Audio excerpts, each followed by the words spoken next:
아브라함은 하나님의 말씀을 듣고 모든 것을 내려놓고 포기하고 갈 바를 알지 못한 상태에서 갈대아 우르를 떠난 사람입니다. 정말 대단한 것이지요. 그래서 믿음의 조상, 복의 근원, 열국의 아버지라는 그런 호칭을 듣습니다. 전혀 계산하지 않고 하나님 말씀이 들리는 순간 어떤 면에서는 생각도 없이 그는 하나님 말씀에 즉각적으로 순종했던 모습을 우리에게 보여주고 있습니다. 여러분, 신앙생활을 나름대로 열심히 하는데도 불구하고 믿음의 전진이 없고 살아계신 하나님에 대한 체험이 없어서 나는 열심을 내는 것 같은데 뭐가 부족하지? 라는 생각이 들 때가 간혹 있습니다. 그때는 그 이유가 너무너무 간단합니다. 하나님 말씀에 불순종하기 때문에. 조금 뒤집어서 얘기하면 신앙생활을 말씀에 순종해서 주님 뜻대로 하는 것이 아니라 내 마음대로 하기 때문에 신앙이 변화가 없고 하나님의 분명한 축복과 살아계신 하나님의 그 놀라운 역사들이 내 삶에는 비껴가는 것 같이 느껴진다는 사실입니다. 그래서 말씀에 순종한다는 것, 말씀이 들리면 야, 이거 하나님 말씀이다 할 때 인간의 계산이나 조건을 따지지 않고 말씀이면 무조건 순종해야지. 이 순종의 태도가 상당히 중요합니다. 지난 월요일 날 우리 삼남연회에 협성신학대학교 동문들 목사님이 계신데 이분들이 대구에서 모임을 가졌습니다. 그 모임에 제가 감신 출신인데 감신 동문을 대표해서 우리 집사람하고 같이 가서 인사를 해야 됐습니다. 왜 우리 집사람을 데리고 갔느냐? 그 모임에 강사가 오시는데 박리부가 사모님이 오시는 거예요. 아시는 분은 아실지 모르겠지만 유기성 목사님의 부인이잖아요. 제가 부산제일교회에 있을 때 담임 목사님이셨어요. 그러니까 만난 지 벌써 20몇 년이 지나고 그 사이에 한 번은 만난 적이 있지만 인사하러 간 것입니다. 그때 강연 주제가 목회자의 가정이라는 주제예요. 이 박리부와 사모님이 이 부분을 잘 하시는 명강사이십니다. 강의를 하시는데 이 사모님이 이렇게 툭 던져요. 사모님들도 여러 참석하셨는데 사모님들 부부싸움하고 절대적으로 이길 수 있는 필승 전략이 있습니다. 가르쳐 드릴까요? 사모님들이 눈이 동그래져요. 이건 100% 이기는 전략. 그래서 사모님이 얘기하는데 잠자기 전 밤까지 참으면 됩니다. 그 이유가 뭐냐면 유기성 목사님이 잠자기 전에 하루 종일 하루에 있었던 싸웠던 것을 사과한다는 거예요. 용서를 구하고 화해를 구한다는 겁니다. 왜 그러냐면 성경에 뭐라고 되어 있어요? 제사를 드리다가 갈등 또 싸움한 것이 기억나거든 가서 화해하고 와서 제사를 드려라, 예배를 드려라. 유 목사님이 내일 새벽에 뭘 해야 됩니까? 새벽 기도해. 또 성경에는 해가 지도록 분을 품지 말라 이런 말씀도 있어요. 그러니까 유 목사님이 그 말씀이 가슴에 탁 와닿으니까 잠자기 전에 사모님을 찾아와서 화해를 구한다는 겁니다. 근데 박리부 사모님 뽀로통해요. 왜 그럴까요? 자기 때문에 화해하는 것이 아니라 새벽 기도에 하려고 화해를 한다는 겁니다. 그래서 면피형 화해다. 박 사모님이 강의 중에 자기도 모르게 면피형 화해를 한다. 그런 얘기를 하시는 겁니다. 엊그제 목요일날 어느 목사님 부부를 우리 부부가 만났습니다. 신비롭게도 그 목사님들도 똑같은 얘기를 해요. 부부 싸움을 하면 이 목사님은 예배를 드리기 전에 사모님을 만나서 화해를 한다는 겁니다. 그런데 이 목사님은 특이하게 토를 하나 단다는 거예요. 예배를 드리면 화해를 해야 되잖아요. 그렇게 한다는 거예요. 그래서 그 사모님이 그 이야기를 들으면 감사가 되고 화해가 되는데 더 열불이 난다는 거예요. 예배 고작 들으려고, 표현이 죄송합니다. 예배를 들으려고 저 남편 목사님이 나에게 화해를 하는구나. 그래서 그 목사님 표현, 그 사모님 표현을 빌리자면 예배 드릴 때 의자에 앉아서 내전을 막 쏟는다는 거예요. 너가 형식적으로 화해하고 예배를 잘 드릴 수 있나? 뭐 그런 거. 저는 3일에 걸쳐서 비슷한 이야기를 듣는데 가슴을 치면서 회개를 했어요. 이유는 간단하잖아요. 난 그렇게 하지 못했기 때문에. 지금은 나이가 드니까 집사람에게 꼼짝하지 못합니다. 그게 행복인 줄 알게 되었어요. 두 손 두 발 들고 잘못 안 하려고 하고 잘못해도 잽싸게 용서를 구하는데 젊었을 때는 완고집이었던 것 같아요.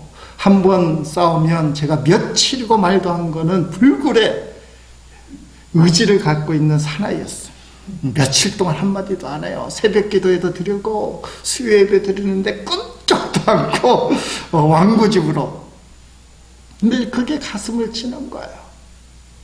목사가 되고 말씀대로 살고 말씀대로 순종한다는데 내 기질이 이게 문제가 있는 거 아니었느냐. 유 목사님이나 그 목사님은 예배 드리기 전에 화해하라는 말씀 때문에 하기 싫어도 억지로라도 집사람을 찾아가서 미안하다 그렇게 했는데 나는 그렇게 한 적이 없었던 거예요. 겉으로는 말씀대로 살아야 되고 말씀대로 순종해야 됩니다 하는데 그 훈련이 잘 안 된 것 같습니다. 혈기가 왕성하면, 혈기가 충만하면 말씀이 나를 좌지우지 못해요. 여러분은 어때요? 감정이 확 상하면 그때도 말씀이 역사합니까? 원치 않는 큰 사건이 내 삶에 망치를 두듯이 쾅쾅 두드릴 때도 그때도 말씀이 살아계셔서 그래 하나님이 함께 하셔, 하나님의 뜻이 있어, 하나님 말씀이 나를 붙들어 주셔, 이렇게 됩니까? 아니면 예수님 믿기 전에 모습 그대로 자기 그 죄된 모습 그대로 반응을 합니까? 본문에 나와 있는 아브라함도 그렇습니다. 본문의 아브라함은요, 혈기 충만해서 잘못된 길을 가는 것이 아니라 기근이라는 상황 앞에서 그는 믿음을 내려놔요. 오늘 본문이 그 내용을 우리에게 이야기하고 있습니다. 엄청난 기근이 닥치니까 아브라함이 어떻게 믿음을 시작한 사람입니까? 아비, 친척, 본토 모든 인간관계를 끊고 하나님 뜻을 붙들고 갈 바도 알지 못한 채 가나안 땅에 온 엄청난 믿음의 사람임에도 불구하고 그 기근 앞에서, 세상 문제 앞에서 엄청나게 보이던 그 믿음이 싹 떨어졌어요. 근데 감안할 점이 있어요. 아브라함은 초신자예요. 하나님이 부르시고 이제 믿음의 길을 걸어가는 거잖아요. 창세기 12장에 아브라함이 본격적으로 나오고 이제 10절이잖아요. 믿음의 초보라는 것을 감안해야 돼요. 10절 말씀 보겠습니다. 10절 말씀에 보니까 그 땅에 기근이 들었으므로 아브라함이 애굽에 거류하려고 그리도 내려갔으나 이는 그 땅에 기근이 심하였습니다. 그 땅, 하나님의 약속의 땅, 가나안 땅에 기근이 들었다, 가나안 땅에 기근이 심하였다라고 반복적으로 얘기한다는 것은 이건 역사적인 사실이고 엄청난 기근, 흉년, 기근이라는 것은 식량이 없는 상태를 얘기하잖아요. 먹을 게 없는 상태. 어떤 면에서 지금 우리가 사는 사회가 먹거리, 돈벌이가 없는 상태, 기근이 닥친 것입니다. 그런데요, 오늘 성경 말씀을 잘 보면 당장 눈앞에서는 믿음이 커 보이는 아브라함이 성숙하진 믿음을 갖고 있는데 그 표현이 어디서 볼 수 있느냐? 이 기근 앞에서 아브라함이 하나님을 찾았다라는 표현이 없어요. 그 땅에 기근이 들었으므로 아브라함이 하나님 앞에 기도했더라, 이렇게 나와야 되는데, 기근이 들었으므로 세상에 문제가 생겼으므로 즉시 애굽에 거주하려고 그리로 내려갔다. 애굽에는 나일강이 흐르는데 물이 끊이지 않는 것이에요. 엄청난 나일강이 흘러서 기근이 없는 곳, 돈벌이가 있는 곳, 그것으로 아브라함이 내려갔다. 세상 문제, 세상에 돈벌이가 없으니까 하나님 앞에 기도하지 않고 인간적인 계산을 하는 거예요.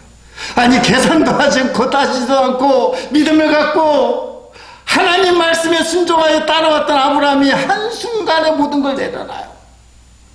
초신자니까. 근데 가슴이 좀 울리지 않아요? 나는 교회 다닌 지 몇 년 돼. 성도고 집사고 권사고 목사인데 세상의 기근 앞에서, 세상의 문제 앞에서 나는 어떻게 행동을 하는가? 아브라함이 성숙한 믿음을 가졌다면 우리는 이 정도는 하잖아요. 하나님 도대체 왜 이렇습니까? 따지기라도 하잖아요. 내가 하나님 앞에 모든 걸 걸었잖아요. 하나님이 모든 걸 포기하고 말씀대로 따라가라고 하니까 쫓아왔잖아요. 가나안 땅에 왔잖아요. 그러면 복을 주셔야죠. 이게 엄청난 기근이 도대체 뭡니까? 어쩌자고 나에게 이런 걸 줍니까? 내가 말씀대로 살려고 하잖아요. 그 정도는 다 하잖아요. 근데 아브라함이 초신자이기 때문에 하나님 앞에 묻지 않아요. 그런 거 있잖아요. 모든 걸 올인해서 믿음 생활을 했는데 갑자기 원하지 않는 어떤 사건이나 결과가 탁 닥치니까 갑자기 덮어버려 에이 하고 돌아서는 거. 저는 그런 성도들 많이 봤어요. 생각지 않는 충격적인 일이 자기 앞에 닥치니까 모든 걸 탁 내려놓고 팽 돌아서요. 어떤 면에서 아브라함이 그 마음이 있었던 것 같아요. 아니, 내가 정말 인생을 걸고 믿음을 따라서 가나안 땅에 왔더니 이게 웬걸?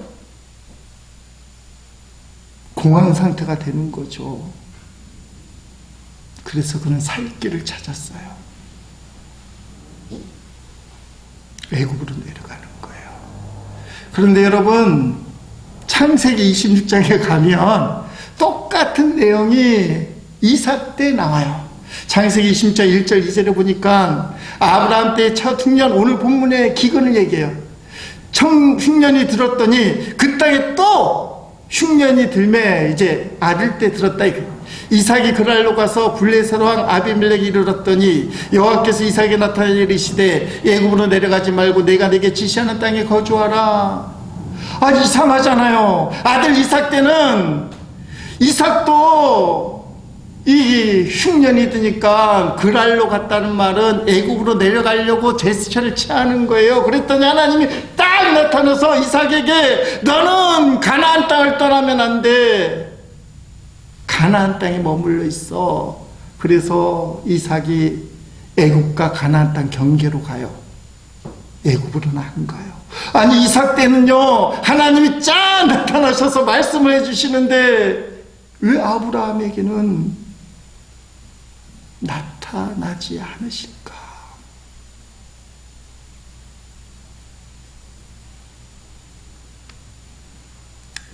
이유는 이렇게 생각할 수 있어요.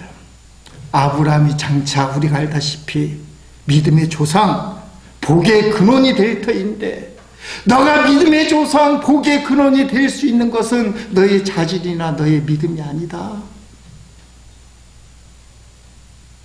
너가 나중에 믿음의 조상이 될 수 있었던 그 힘은 오직 하나님의 은혜이다. 아브라함 하여금 자기 자신을 깨닫게 만드는 거예요. 나중에. 지금은 초신자라서 정신이 없어요. 모든 걸 올인했지만 하나님이 기근을 딱 주니까 하고 기도도 않고 도망가는 아브라함이에요. 그러나 나중에 아브라함이 믿음의 조상이 될 만한 성숙한 믿음이 되었을 때 너가 이런 큰 믿음을 갖게 된 것이 너의 힘이나 너의 기질이나 너의 믿음이 아니라 전적인 하나님의 은혜로, 하나님의 사랑으로 너가 이런 믿음을 갖게 된 것이다. 성경은 아브라함의 믿음의 위대함을 우리에게 얘기하는 것이 아니라 부족하고 나약하고 자질이 안 되는 아브라함을 하나님이 복 주시고 하나님이 열방을 축복하는 축복의 통로로 만드는 그 과정, 하나님의 부담 없는 사랑의 열정, 그게 성경에 기록된 거예요.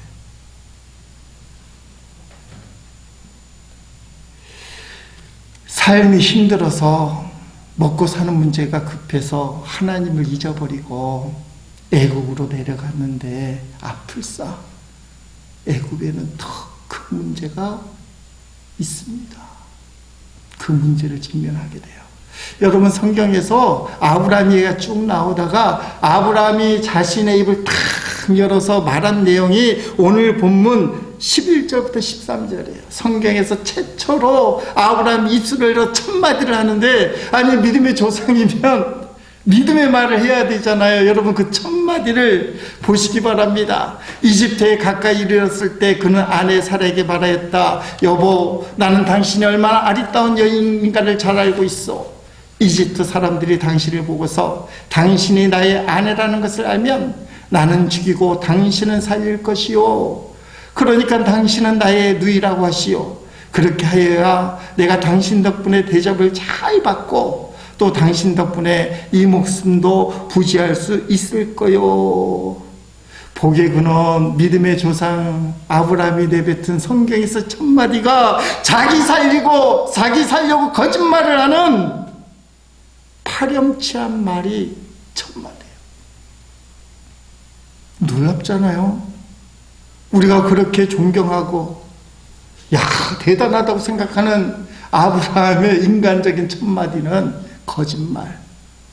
아내를 동생이라고 속이는 파렴치한 말. 왜? 자기 살려고 부인을 이용하는 아브라함의 말. 당시 상황이 그랬습니다. 어떤 남자가 유부녀가 마음에 들었는데 남편이 있으면 그 유부녀로 아내를 취할 수가 없어요. 그런데 남편이 죽고 미망인이 되면 상황이 달라져요. 그래서 그 미망인을 자기 아내로 취할 수 있습니다. 이게 자연스럽게 안 되니까 욕심이 많은 힘 있는 남자들이 남편 있는 아내를 취하기 위해 그 남편을 죽이는 거예요. 그러면 미망인이 된 그 아내를, 그 여인을 자기 부인으로 데려다 사는 겁니다. 성경에 그 일이 많아요. 예를 들면 다윗과 밧세바 이야기입니다. 밧세바가 다윗 눈에 탁 들어왔어요. 물론 인심이라는 것이 동기가 되지만, 그런데 밧세바가 남편이 있어. 누가요? 우리야.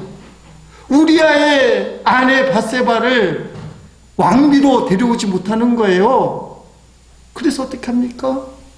우리야를 죽여요. 청부살해. 그리고는 밧세바를 자기 부인 왕비로 삼아요. 근데 놀라운 것은 그 밧세바에게서 솔로몬이 태어난다는 거잖아요. 여러분, 성경이 참 아이러니컬하잖아요. 그게 성경의 기록이에요. 아브라함이 그걸 알고 있어요. 내 아내 사라 이렇게 아름다운데 사람들이 내 부인이라는 걸 알면 나를 죽이고 사라를 데려갈 거다. 그러기 전에 사라를 부인을 하지 말고 동생이라 얘기해야 되겠다. 여러분 생각해 보십시오. 만약에 우리아가 밧세바의 남편이 아니고 오빠라였다면 엄청나게 달라졌을 거예요. 다윗이 우리아를 어떻게 대접을 했겠습니까? 엄청나게 잘 대접했을 거예요. 그게 세상적인 아브라함이 하나님의 부름을 갖고 믿음의 길을 가는데 기근 앞에서 하나님의 방법을 쫓는 것이 아니라 거짓말이라는 세상 방법을 선택한다는 거예요.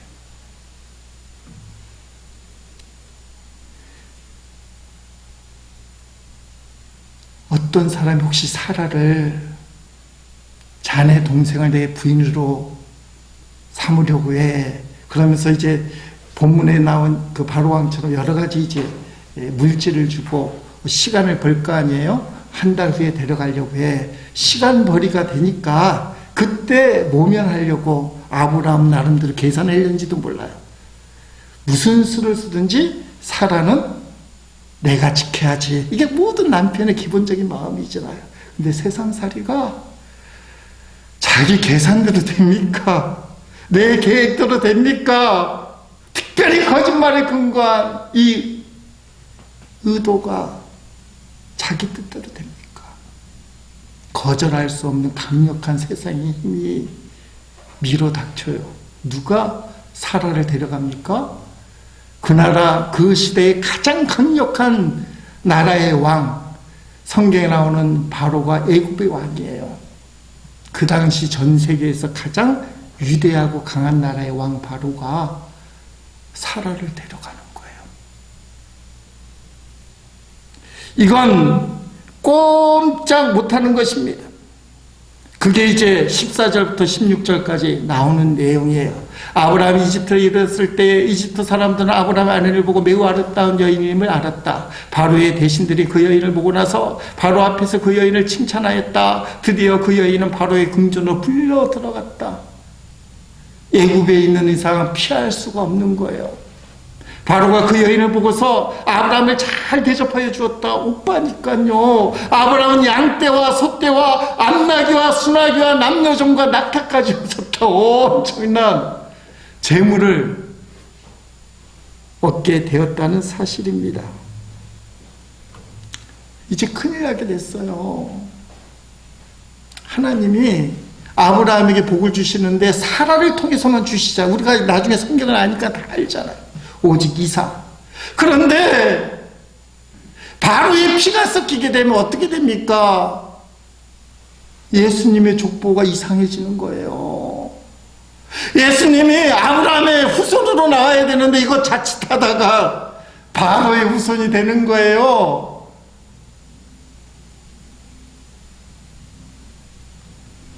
엎친 때 덮친 격이에요.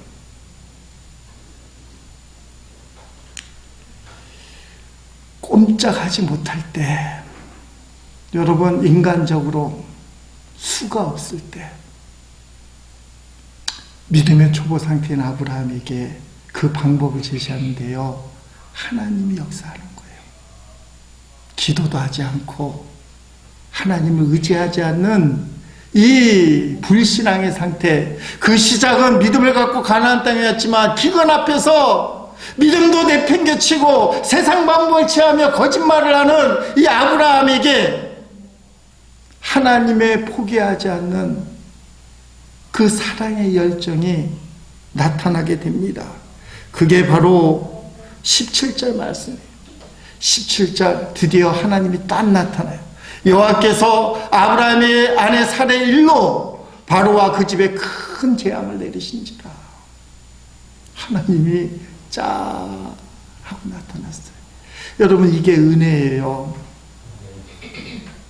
믿음은 가졌지만 믿음은 내팽개친 불신앙의 사람, 더더구나 타락해서 거짓말까지 하는, 인간 같지 않은, 자기 부인까지도 포기하고 자기 혼자 살려고만 하는 아브라함의 그 문제를 순식간에 해결하기 위해서 하나님이 쫙 나타나시고, 사람이 풀 수 없는 이 문제를 하나님이 쫙 나타나시면 성경은 이유를 설명하지 않고 순식간에 해결되었다.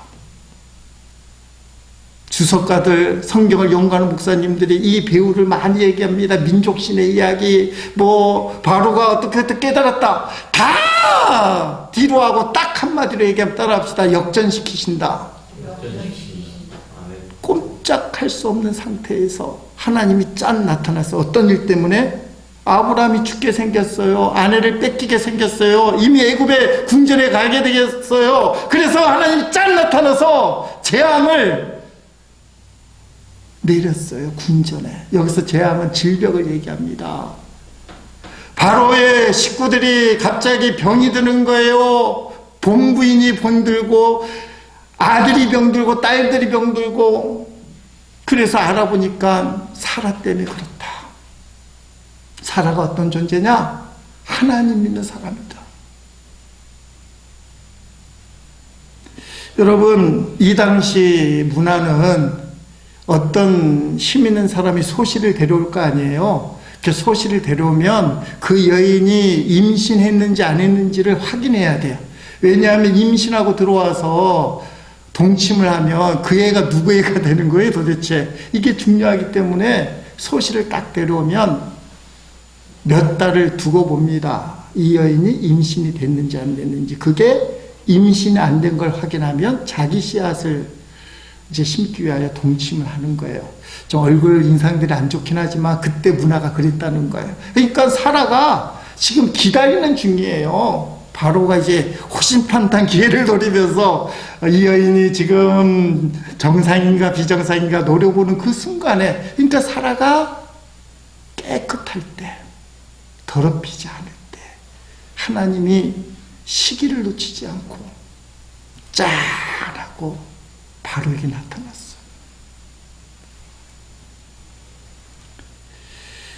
바로가 아브라함을 야단쳐요. 그 내용이 18절부터 20절에 바로가 아브라함을 불러서 이르되 네가 어찌하여 나에게 이렇게 행하였느냐? 네가 어찌하여 그를 내 아내로 내게 말하지 않아? 네가 어찌 그를 누이라 내가 그를 데려다가 아내를 삼게 네 아내가 여기 있으니 이제 데려가라 하고 바로가 사람들에게 그의 일을 명하며 그들이 그와 함께 그의 아내와 그의 모든 소리를 보내었더라. 나 같으면 아브라함을 죽였겠죠. 무시무시한 바로가 그냥 두겠어요?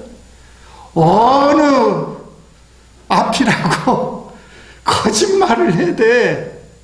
근데 성경에요, 바로가 하나님을 알고 있다는 거예요. 사라의 뒤에 하나님이 계시고 아브라함의 뒤에 하나님이 계셔요. 바로가 그걸 알고 있다는 거예요. 그 죽이지는 못하고 야단만 치는 거야. 네가 어찌하여 이 죽일 놈아 어찌하여. 근데 더 놀라운 건 줬던 물질도 안 뺏어요. 저기 나오잖아요. 그의 아내와 주었던 그의 모든 소유를 그냥 주고 보냈더라. 여기서 기억해야 될 것이 있어요. 도덕적으로 영적으로 누가 누구를 야단쳐야 됩니까? 세상이 교회를 야단쳐야 돼요. 교회가 세상을 야단쳐야 돼요. 성도가 불신자를 야단쳐야 돼요. 불신자가 성도를 야단쳐야 돼요. 믿음이 떨어지고 세상 방법을 취한 거짓말까지 하는, 자기 살려고 자기밖에 모르는 아브라함은 맛을 잃어버린 소금이 되어 사람들의 밥에 밟히는 거예요. 아브라함이 바로에게 말씀을 전해야 되죠. 아브라함이 바로에게 정확하게 이렇게 살라고 권면을 해야 되죠. 교회가 이 사회를 향하여 이렇게 가야 됩니다 해야 되죠. 근데요, 바로가 아브라함을 야단쳐요. 네가 어찌하여. 그런데요, 어떻게 된 것이, 사회가 교회를 걱정해요. 아이고, 교회가 저렇게 해서 어떡하려고. 이게 도대체 무슨 일이에요?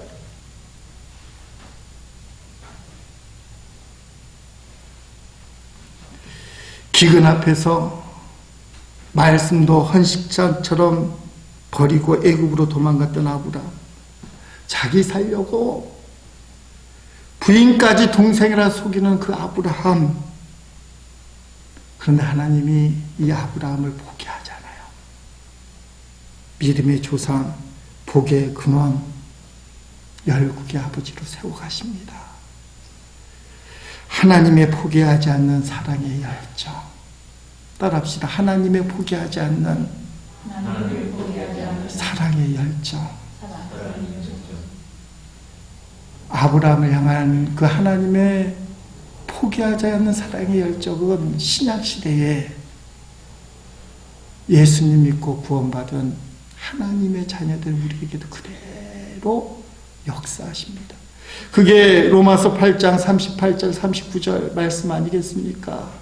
내가 확신하노니 사망이나 생명이나 천사들이나 권세자들이나 현재일이나 장래일이나 능력이나 높음이나 깊음이나 다른 어떤 피조물이라도 우리를 우리 주 그리스도 예수 안에 있는 하나님의 사랑에서 끊을 수 없으리라.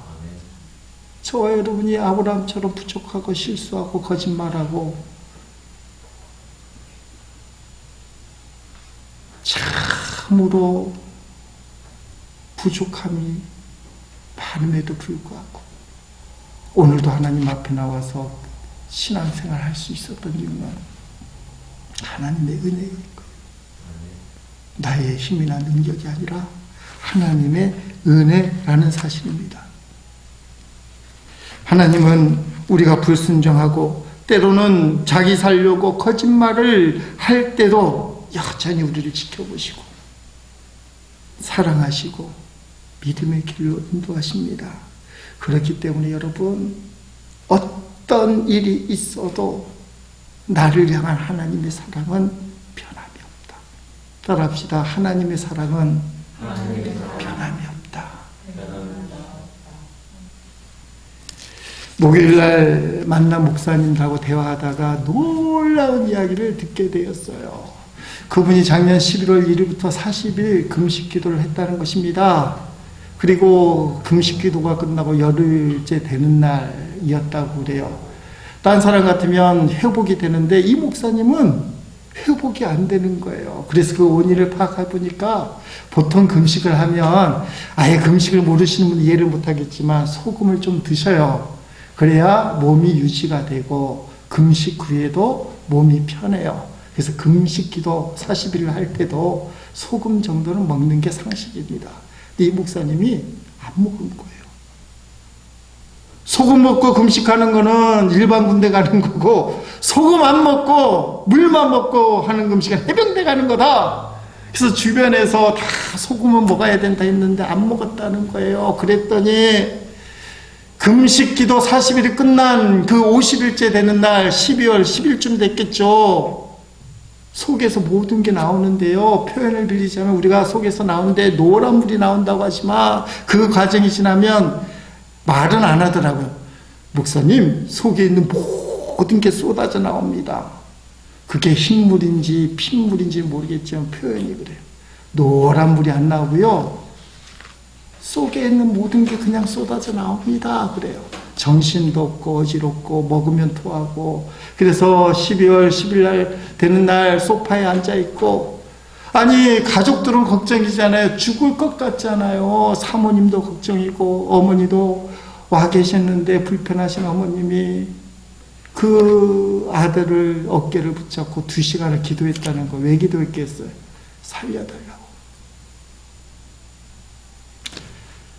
50일째 되는 날 목사님 소파에 왔는데 전화가 따르릉 왔다는 거예요.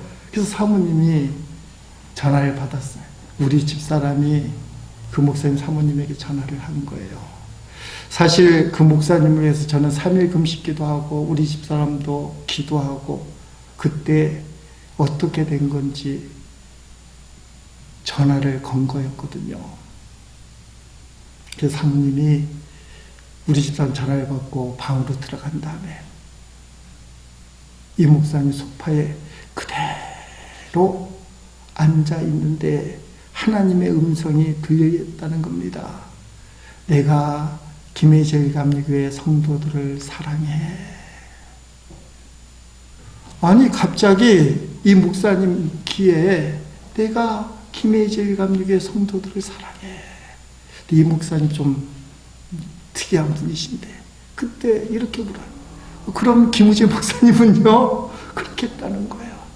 그때 하나님이 나는 김우재 목사를 잘 알아. 1년 전에 그 이야기를 목사님을 통해서 듣는데 얼마나 감사한지 모릅니다.